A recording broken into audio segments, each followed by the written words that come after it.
ഉൽപ്പത്തി അധ്യായം 46. യാക്കോബ് ഈജിപ്തിൽ തൻ്റെ സ്വത്തുക്കളെല്ലാം ശേഖരിച്ച് ഇസ്രായേൽ യാത്ര തിരിച്ചു. ബേർഷെബായിലെത്തിയപ്പോൾ അവൻ തൻ്റെ പിതാവായ ഇസഹാക്കിൻ്റെ ദൈവത്തിന് ബലികളർപ്പിച്ചു. രാത്രിയിലുണ്ടായ ദർശനങ്ങളിലൂടെ ദൈവം ഇസ്രായേലിനോട് സംസാരിച്ചു. യാക്കോബേ, യാക്കോബേ, അവിടുന്ന് വിളിച്ചു. ഇതാ ഞാൻ, അവൻ വിളി കേട്ടു. അവിടുന്ന് പറഞ്ഞു, ഞാൻ ദൈവമാണ്, നിൻ്റെ പിതാവിൻ്റെ ദൈവം. ഈജിപ്തിലേക്ക് പോകാൻ ഭയപ്പെടേണ്ട, കാരണം അവിടെ ഞാൻ നിന്നെ വലിയൊരു ജനമാക്കി വളർത്തും. ഞാൻ നിന്റെ കൂടെ ഈജിപ്തിലേക്ക് വരും, നിന്നെ തിരികെ കൊണ്ടുവരികയും ചെയ്യും. മരണസമയത്ത് ജോസഫ് നിന്നെ ശുശ്രൂഷിക്കും.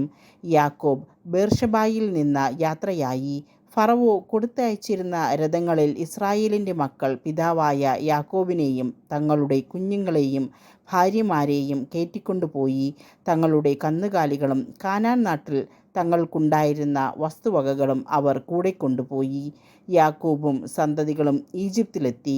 പുത്രന്മാരെയും അവരുടെ പുത്രന്മാരെയും പുത്രിമാരെയും പുത്രന്മാരുടെ പുത്രിമാരെയും തൻ്റെ സന്തതികൾ എല്ലാവരെയും അവൻ ഈജിപ്തിലേക്ക് കൊണ്ടുപോയി. ഈജിപ്തിലേക്ക് വന്ന ഇസ്രായേലിൻ്റെ മക്കളുടെ പേരുവിവരം. യാക്കോബും അവൻ്റെ പുത്രന്മാരും. യാക്കോബിൻ്റെ കടിഞ്ഞൂൽ സന്താനമായ റൂബൻ. റൂബൻ്റെ പുത്രന്മാർ ഹാനോക്ക്, പല്ലു, ഹെസ്രോൻ, കർമ്മി. ഷിമയോൻ്റെ പുത്രന്മാർ യമുവേൽ, യാമിൻ, ഓഹദ്, യാക്കിൻ, സോഹാർ. കാനാന്യസ്ത്രീയിൽ അവന് ജനിച്ച സാവൂൾ. ലേവിയുടെ പുത്രന്മാർ ഗർഷോൻ, കൊഹാത്ത്, മെറാറി. യൂദായുടെ പുത്രന്മാർ ഏർ, ഓനാൻ, ഷേലാഹ്, പേരസ്, സോഹ്. ഏറും ഓനാനും കാനാൻ ദേശത്ത് വെച്ച് മരിച്ചു. പേരസിൻ്റെ പുത്രന്മാർ ഹെസ്രോൻ, ഹാമൂൽ. ഇസാക്കറിൻ്റെ പുത്രന്മാർ തോല, ഫുവ, യോബ്, ഷിമ്രോൻ. സെബലൂണിൻ്റെ പുത്രന്മാർ സേരദ്, ഏലോൻ, യഹലേൽ. പാദാൻ ആരാമിൽ വെച്ച് യാക്കോബിന് ലേയായിൽ ജനിച്ച പുത്രന്മാരാണ് ഇവർ. അവളിൽ അവന് ദീന എന്ന പുത്രിയും ജനിച്ചു. അവൻ്റെ സന്താനങ്ങളുടെ ആകെ എണ്ണം 33 ഗാദിൻ്റെ പുത്രന്മാർ സിഫിയോൻ, ഹഗ്ഗി, ഷൂനി, എസ്ബോൻ, ഏരി, അരോദി, അരേലി. ആശേറിൻ്റെ പുത്രന്മാർ ഇമ്ന, ഇഷ്വ, ഇഷ്വി, ബറിയ. അവരുടെ സഹോദരി സേറഹ്. ബറിയായുടെ പുത്രന്മാർ ഹേബർ, മൽക്കിയേൽ.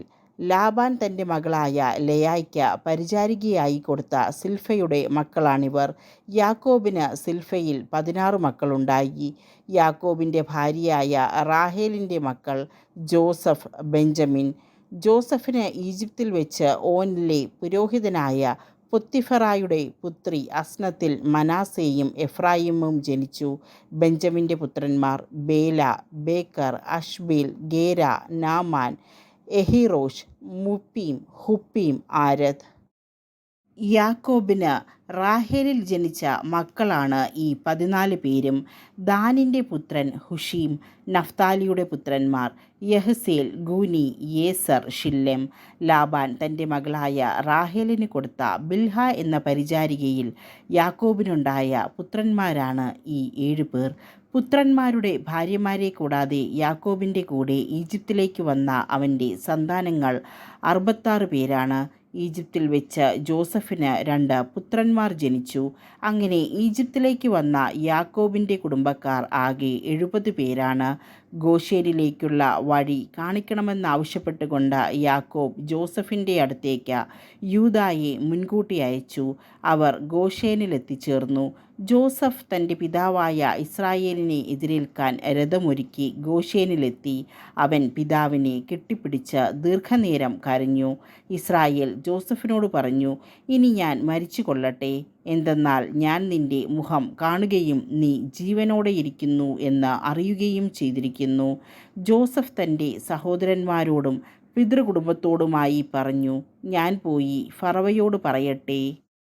കാനാൻ ദേശത്തായിരുന്ന എൻ്റെ സഹോദരന്മാരും പിതൃകുടുംബം മുഴുവനും എൻ്റെ അടുത്ത് എത്തിച്ചേർന്നിരിക്കുന്നു.